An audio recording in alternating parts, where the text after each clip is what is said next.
Hello and welcome to video number 1. This is the introduction to digital downloads lockdown. Just want to say congratulations on grabbing this video course. It's pretty simple and straightforward. What I'm going to do is try to run through it fairly quickly and keep it simple so that you can implement it without getting overwhelmed. So that's what I want to talk about right now. I know a lot of times security or even technology can overwhelm many people. But just don't overcomplicate this series because it's actually very simple, and don't get overwhelmed by the technical.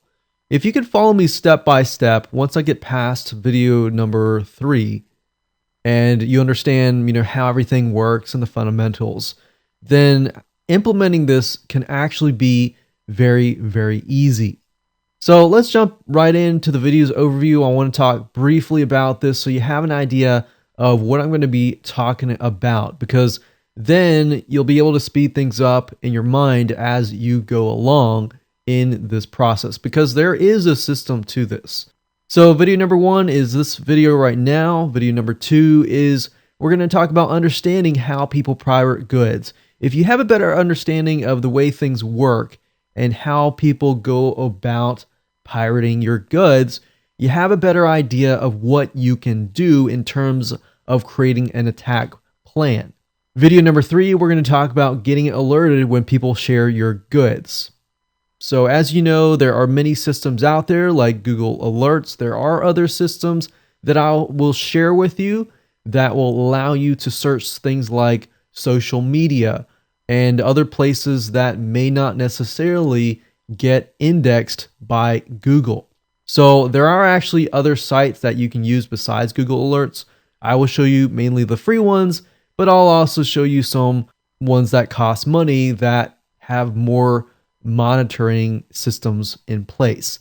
So that way it just gives you some options, whether you want to take the free route, that's fine, or whether you want to go the paid route, it's up to you.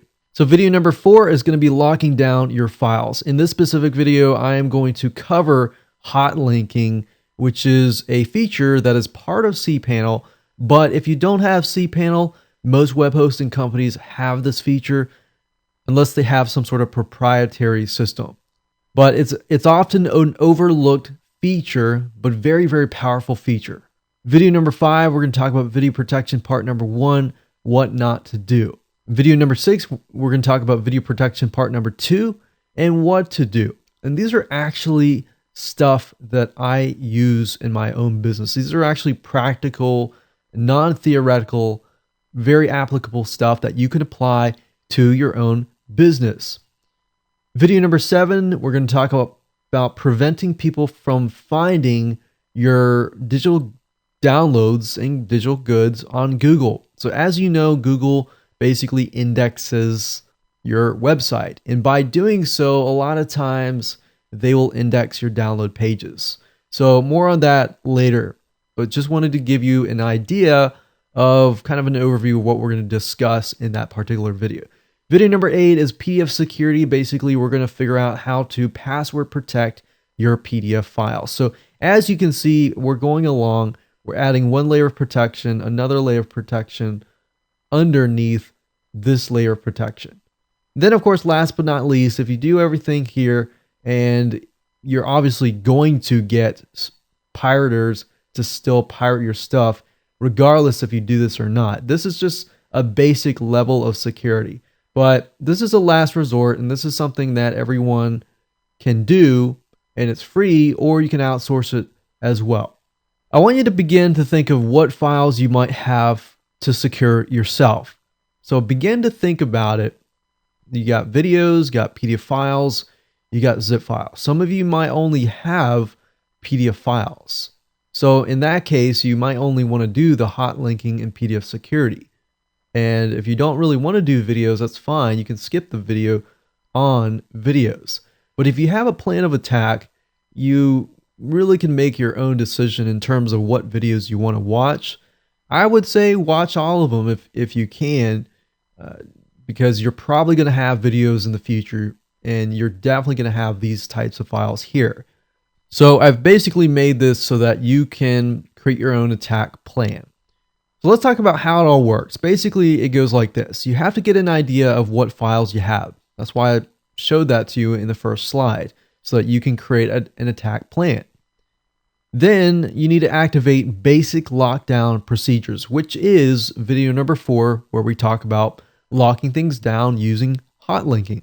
Then, of course, you need to set up your alert system, whether you do the free route or the paid route. Whatever you do, you got to set that up. Then you want to monitor your site for referring sites that are hot linking to your sites and your files. Now, referring sites, what I mean by that is a lot of you who have cPanel have a statistical tracking program called AW Stats. And even the basic monitoring systems have this as well. But referring sites are basically sites that are referring traffic to your site. And generally speaking, these sites can be hot linking to you, hot linking to your images, hot linking to your downloadable files. Now, that's not always the case. The majority of time, that is not always the case. But sometimes you have sites like message boards and stuff like that that are referring tons and tons of traffic to your download page. And if that's the case, then that can be a red flag. Now, when you do follow these basic procedures with the lockdown and stuff like that, you won't have to worry about that. But that's just a little extra tip for you advanced users. If you're looking at AW Stats, that's a good way to figure out what and who is sending traffic to your site. Are they an affiliate? Are they somebody legitimate? Or are they somebody not legitimate? And of course, you can activate more advanced procedures in all file types, which, as I stated earlier, is in the basically part 2, the second half of the video series itself. So here's what you're going to need. You're going to need to have cPanel or a web hosting panel that allows you to do hot linking, de-indexing, and stuff like that. You will need to have a Google account. You'll need the ability to password protect PDF files. If you don't have that, I'm going to share with you softwares that you can use to do just that. Then, of course, you'll want to have some sort of watermarking software for your videos if all possible. And I'll share with you some softwares as well. And this is optional. You can have more money depending on what you don't want to do. And this is kind of belonging to the last resort video. If you've done everything you can and you still have people, pirating your stuff, which is very, very likely, pretty much most likely, you can do what we call DMCA takedowns. More on that in that last video. So with that said, let's move on to the second video. And I'm going to talk about kind of a general idea of things people do to pirate digital goods in general. So you have a good idea of what is happening out there, so you're able to create a better attack plan.